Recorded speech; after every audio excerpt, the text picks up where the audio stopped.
Assalamualaikum warahmatullahi wabarakatuh. Kita lanjut pada ayat 166 surat Al-Baqarah.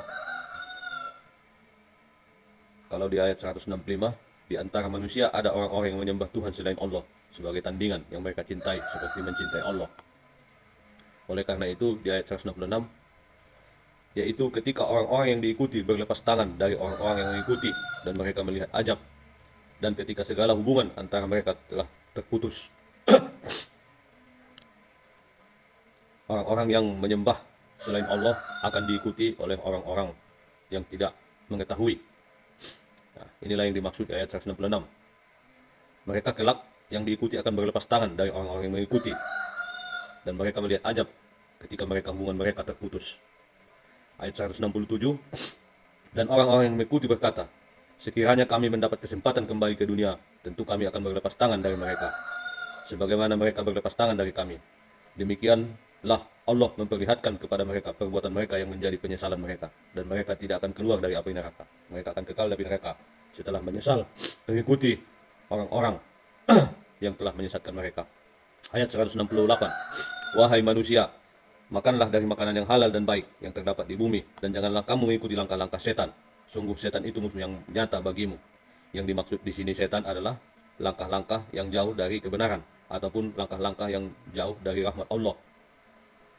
Setan di sini bisa berarti jin, bisa manusia, bisa berarti makhluk yang mengambil langkah-langkah yang jauh dari kebenaran. Inilah yang dimaksud setan di sini.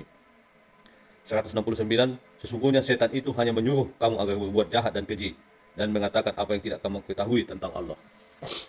Ayat 137, dan apabila dikatakan kepada mereka, ikutilah apa yang telah diturunkan Allah, mereka menjawab, tidak, kami mengikuti apa yang kami dapati pada nenek moyang kami melakukannya. Padahal nenek moyang mereka tidak mengetahui apapun dan tidak mendapat petunjuk. Ayat 171, dan perumpamaan bagi penyuruh orang yang kafir adalah seperti penggembala yang meneriaki binatang yang tidak mendengar selain panggilan dan teriakan. Mereka tuli, bisu, dan buta. Mereka tidak mengerti. Ini perumpamaan bagi kita yang menyeru kepada orang kafir seperti kita meneriaki binatang. Mereka tidak mendengar selain panggilan dan teriakan. Mereka itu tuli, bisu, dan buta. Mereka tidak akan mengerti. Ayat 172, wahai orang-orang yang beriman, makanlah dari rezeki yang baik yang kami berikan kepada kamu, dan bersyukurlah kepada Allah jika kamu hanya menyembah kepadanya. Ayat 173, ini merupakan hukum. Sesungguhnya dia hanya mengharamkan atasmu bangkai, darah, daging babi, dan daging hewan yang disembelih dengan menyebut nama selain Allah. Tetapi barang siapa terpaksa memakannya bukan karena menginginkannya dan tidak pula melampaui batas, maka tidak ada dosa baginya. Sesungguh Allah Maha Pengampun dan Penyayang. Ayat 174, sungguh orang-orang yang menyembunyikan apa yang telah diturunkan Allah, yaitu kitab, dan menjualnya dengan harga murah, mereka hanya menelan api neraka ke dalam perutnya. Dan Allah tidak akan menyapa mereka pada hari kiamat, dan tidak akan menyucikan mereka. Mereka akan mendapat azab yang sangat pedih. Inilah ancaman bagi orang-orang yang menyembunyikan kebenaran dalam kitab, baik itu kitab Taurat ataupun Injil. Mereka menyembunyikannya dari kebenaran. Ayat 175, mereka itulah yang memberi kesesatan dengan petunjuk dan ajab dengan ampunan. Maka alangkah beraninya mereka menentang api neraka. Ayat 176, yang demikian itu karena Allah telah menurunkan kitab Al-Quran dengan membawa kebenaran, dan sesungguhnya orang-orang yang berselisih paham tentang kebenaran kitab itu, mereka dalam perpecahan yang jauh. Demikian. Assalamualaikum warahmatullahi wabarakatuh. Al-Baqarah 177 sampai 186 Kesempurnaan Agama Islam. 177 surat Al-Baqarah. Kebajikan itu bukanlah menghadapkan wajahmu ke arah timur dan ke arah barat, tetapi kebajikan itu ialah kebajikan orang yang beriman kepada Allah, hari akhir, malaikat-malaikat, kitab-kitab, dan nabi-nabi, dan memberikan harta yang dicintai kepada kerabat, anak yatim, orang-orang miskin, orang-orang dalam perjalanan ataupun musafir, peminta-minta, dan untuk memerdekakan hamba sahaya yang melaksanakan sholat dan menunaikan zakat, orang-orang yang menepati janji apabila berjanji, dan orang yang sabar dalam kemelaratan, penderitaan, dan masa peperangan. Mereka itulah orang-orang yang benar, dan mereka itulah orang-orang yang bertakwa. Asbabun Nuzul ayat 177 ini, Abu Qatadah berkata, kaum Yahudi beranggapan bahwa kebajikan itu adalah beribadah menghadap ke barat. Sedangkan sebaliknya, kaum Nasrani meyakini bahwa ibadah adalah menghadap ke timur. Oleh karena itu Allah menurunkan ayat ini. Hadis riwayat Abdul Razak.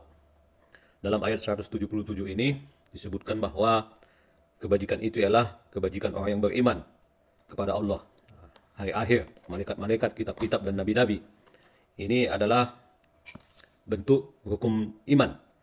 Selanjutnya, dan memberikan harta yang dicintai kepada kerabat, anak yatim, orang miskin, orang-orang dalam perjalanan musafir, peminta-minta, memerdekakan hamba sahaya, melaksanakan sholat dan menunaikan zakat, orang-orang yang menepati janji apabila berjanji, dan orang yang sabar dalam kemelaratan, penderitaan, dan masa peperangan. Mereka itulah orang-orang yang benar, dan mereka itulah orang yang bertakwa. Di sini ayat ini menunjukkan bahwa selain rukun iman, ada juga hubungan antar sesama manusia, bentuk-bentuk kebajikan yang secara langsung adalah aturan yang ditetapkan dalam agama Islam. Sehingga apa yang dianggap kaum Yahudi itu mereka hanya beribadah ke arah barat, ataupun sebaliknya Nasrani meyakini ibadah itu hanya menghadap timur, tidaklah cukup. Bahwa sebenarnya keimanan itu kepada Allah, pada ada hari akhir dan malaikat-malaikat, nabi-nabi, serta hubungan dengan sesama manusia, ini adalah membuktikan bahwa agama Islam itu adalah agama yang benar, menyempurnakan agama yang dibawa para nabi sejak Nabi Ibrahim. Ayat 178. Wahai orang-orang yang beriman, diwajibkan atas kamu melaksanakan kisos berkenaan dengan orang yang dibunuh, orang merdeka dengan orang merdeka, hamba sahaya dengan hamba sahaya, perempuan dengan perempuan. Tetapi barang siapa yang memperoleh maaf dari saudaranya, hendaklah ia mengikutinya dengan baik dan membayar dia tebusan kepadanya dengan baik pula. Yang demikian itu adalah keringanan dan rahmat dari Tuhan. Barang siapa yang melampaui batas setelah itu, maka ia akan mendapat ajab yang sangat pedih. Ini adalah salah satu hukum kisos, bahwa ada permohonan maaf dengan membayar tebusan. Tidak salah. Ayat 179, dalam kisos itu ada jaminan kehidupan bagimu, wahai orang-orang yang berakal, agar kamu bertakwa. Kisos ini adalah jaminan hidup, bukan suatu hukuman, bukan suatu ancaman, tetapi ini merupakan jaminan hidup bagi orang lain, agar kita tidak mudah membunuh ataupun melakukan suatu hal kepada orang lain. Jadi kisos ini adalah bentuk jaminan kehidupan bagimu, wahai orang-orang yang berakal, agar kamu bertakwa.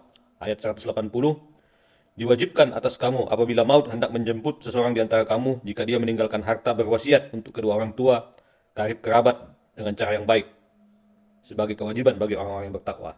Artinya kita mempersiapkan diri apabila kita hendak menjemput maut, kita diwajibkan untuk berwasiat terhadap kedua orang tua, karib kerabat dengan cara yang baik. Ayat 181, barang siapa yang mengubah wasiat itu setelah mendengarnya, maka sesungguhnya dosanya hanya bagi orang yang mengubahnya. Sungguh Allah Maha mendengar, Maha mengetahui. Dosanya adalah bagi yang mengubah wasiat tersebut, bukan bagi yang menerima wasiat tersebut, menerima hasil wasiat tersebut. Ayat 182, tetapi barang siapa yang khawatir bahwa wasiat tersebut berat sebelah ataupun berbuat salah, lalu dia mendamaikannya antara mereka, maka dia tidak berdosa. Sungguh Allah Maha Pengampun, Maha Penyayang. Artinya seseorang boleh mendamaikan, mendiskusikan bagaimana isi wasiat tersebut agar dapat berimbang, tidak berat sebelah ataupun adil. Ayat 183 adalah perintah, wahai orang-orang yang beriman, diwajibkan atas kamu berpuasa sebagaimana diwajibkan atas orang sebelum kamu, agar kamu bertakwa. Ayat 184, yaitu beberapa hari tertentu, maka barang siapa di antara kamu sakit atau dalam perjalanan lalu tidak berpuasa, maka wajib mengganti sebanyak hari yang tidak berpuasa itu pada hari-hari yang lain. Dan wajib bagi orang yang berat menjalankannya membayar fidyah, yaitu memberi makan seorang miskin. Tetapi barang siapa dengan kerelaan hati mengerjakan kebajikan, maka itu lebih baik baginya, dan puasa itu lebih baik bagimu jika kamu mengetahui. Ayat 185, bulan Ramadan adalah bulan yang di dalamnya diturunkan Al-Quran sebagai petunjuk bagi manusia, dan penjelasan-penjelasan mengenai petunjuk itu, dan pembeda antara benar dan yang batil. Karena itu barang siapa di antara kamu ada di bulan itu, maka berpuasalah. Dan barang siapa yang sakit dalam perjalanan dia tidak berpuasa, maka wajib menggantinya sebanyak hari yang ditinggalkannya pada hari-hari yang lain. Allah menghendaki kemudahan bagimu dan tidak menghendaki kesukaran bagimu. Hendaklah kamu mencukupkan bilangannya dan menggantungkan Allah atas petunjuknya yang diberikan kepadamu agar kamu bersyukur. Ini adalah perintah untuk mengganti puasa apabila kita tidak mampu melaksanakannya dalam perjalanan, ataupun bagi yang sakit untuk membayar fidyah ataupun menggantinya di hari-hari tertentu. Ayat 186, dan apabila hamba-hambaku bertanya kepadamu Muhammad tentang aku, maka sesungguhnya aku dekat. Aku kabulkan permohonan orang yang berdoa apabila ia berdoa kepadaku. Hendaklah mereka itu memenuhi perintahku dan beriman kepadaku agar mereka memperoleh kebenaran. Asbabun nuzul ayat 186 ini, Muawiyah bin Haidah berkata, seorang badui mendatangi Rasulullah dan bertanya, apakah Tuhan kita dekat sehingga kita cukup berbisik saja berdoa kepadanya, ataukah dia jauh sehingga kita harus berteriak saat memohon kepadanya? Rasulullah terdiam, tidak menjawab pertanyaan ini. Akhirnya turunlah ayat ini. Hadis riwayat Ibnu Jarir, Ibnu Abi Hatim, Ibnu Mardawai, Abu Sa'id dan lainnya. Demikian. Assalamualaikum warahmatullahi wabarakatuh. Al-Baqarah 187 sampai 195 Perjanjian Hudaibiyah. Berisi tentang hukum. Dihalalkan bagimu pada malam hari puasa bercampur dengan istrimu. Ini pada bulan Ramadan. Mereka adalah pakaian bagimu dan kamu adalah pakaian bagi mereka. Allah mengetahui bahwa kamu tidak dapat menahan dirimu sendiri, tetapi Dia menerima tobatmu dan memaafkan kamu. Maka sekarang campurilah mereka dan carilah apa yang ditetapkan Allah bagimu. Dan seterusnya. Ayat 188.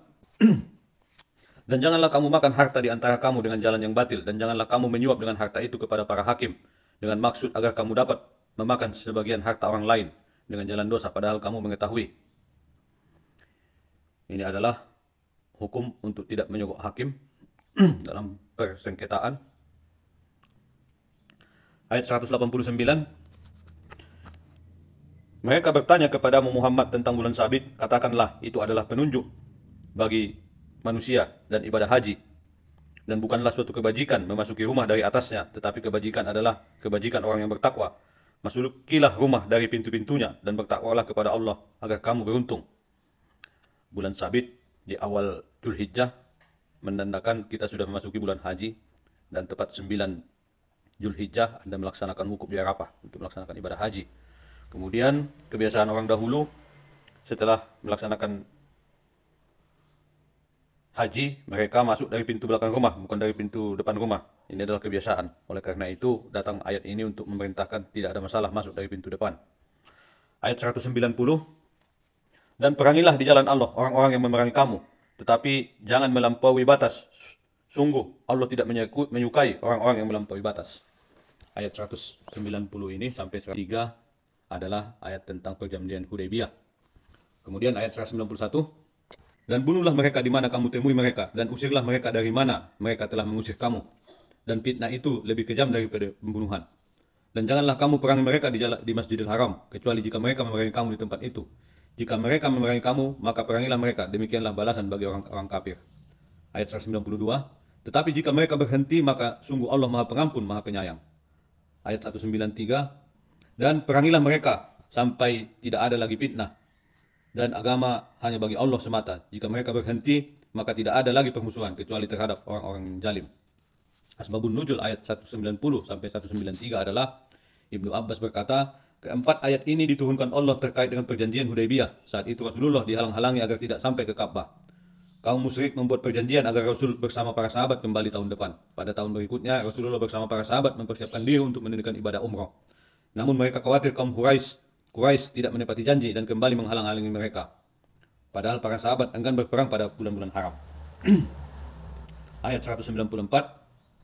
Bulan haram dengan bulan haram, dan terhadap sesuatu yang dihormati berlaku hukum kisos. Oleh sebab itu, barang siapa yang menyerang kamu, maka seranglah dia setimpal dengan serangan terhadap kamu. Bertakwalah kepada Allah, dan ketahuilah bahwa Allah beserta orang-orang yang bertakwa. Bulan-bulan haram adalah Dzulqa'dah, Dzulhijjah, Muharram, dan Sya'ban. Pada bulan ini sangat dilarang untuk berperang, karena dosa dilipat gandakan di bulan ini jika Anda berperang. Kecuali jika memang kaum kafir itu menyerang kita di masa itu. Asbabun nuzul ayat 194 ini, menurut Qatadah menjelaskan bahwa ayat ini diturunkan Allah sebagai penjelasan bagi kaum muslimin. Apabila mereka diserang musuh, mereka diperbolehkan melawan meskipun perlawanan itu terjadi di bulan mulia, bulan haram, dan di tanah yang mulia ataupun tanah haram. Hadis riwayat Ibnu Jarir. Ayat 195, dan infakkanlah hartamu di jalan Allah, dan janganlah kamu jatuhkan diri ke dalam kebinasaan dengan tangan sendiri, dan berbuat baiklah, sungguh Allah menyukai orang-orang yang berbuat baik. Asbabun nuzul ayat 195, Uzaifah berkata, ayat ini diturunkan Allah sehubungan dengan hukum memberi nafkah kepada istri, anak, dan keluarga. Sebab pada masa itu permasalahan nafkah belum diatur sedemikian rupa, sehingga masih ada kesimpang siuran. Hadis riwayat Bukhari. Demikian. Assalamualaikum warahmatullahi wabarakatuh.